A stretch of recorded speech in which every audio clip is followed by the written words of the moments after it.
welcome back to Sunny Live Trend. Thank you so much, guys, for tuning in. Well, guys, I'm back again with the Mzansi celebrity stories, and namhlanje bakithi siphethe indaba ke ezingemnandi impela. Akasekho ke emhlabeni ubaba ke uDon Mlangeni Nawa, ushone ke at the age of 65.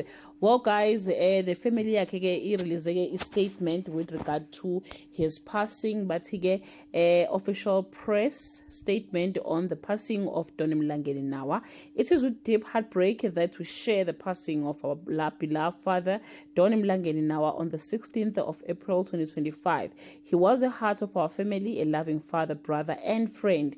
To the world, he was a gifted and respected actor whose presence lit up every stage and screen he graced. His legacy lives on in the lives he touched, the stories he told, and the love he gave so freely. We are deeply moved by the outpouring of love and support. We kindly ask for privacy as we grieve this immense loss. Detail regarding the memorial and the funeral arrangement will be shared in due course. With love and gratitude, the Nawa family.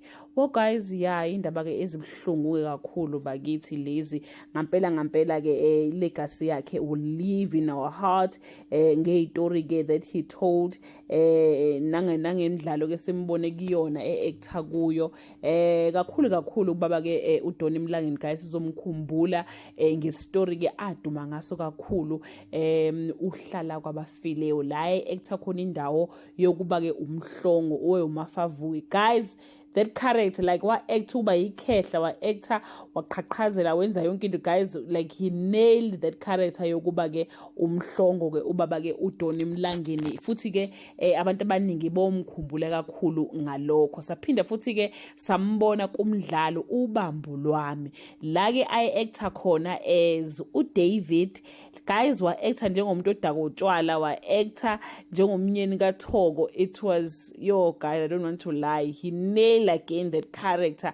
Like njoba nje umndeni usho ukuthi kuona wonke ke ama character benikwa wona ubewadlala ngokupheleleyo, noma ke ubewadlala ngendlela ke emangalisayo. Saphinde futhi sambona kancane kumdlalo ke uke wadlala futhi with the River, wabo bomkwena ubaba ke ka Cosmo, is it Cosmo? No, edlala ke ubaba ka Cobra kwi the River, and futhi simazi kwisidingo, guys, wedlala futhi kwisidingo as I main character. Well, guys, indaba ke ezibhlungu ke lezi ke bathi ke immoral service kanye nomngcwabo ke bazoyimemezela ke as the times goes by. Well, guys, yeah man, that is very painful, kubhlungu yazi. Kade ngimbuka nje kulezi insuku nje lapha ku-SABC1 benokubuyisa ke izitori ezindala, kade ngimbuka nje kubambo lwami ukuthi cha lo baba lo wayidlala le ndima yakhe, kanti ke useyahamba ke emhlabeni. Umndeni ke awuchazanga ukuthi ke uhambe kanjani, noma begula noma kwenzekeni, kodwa ke ngiyacabanga mhlawumbe ukuthi ke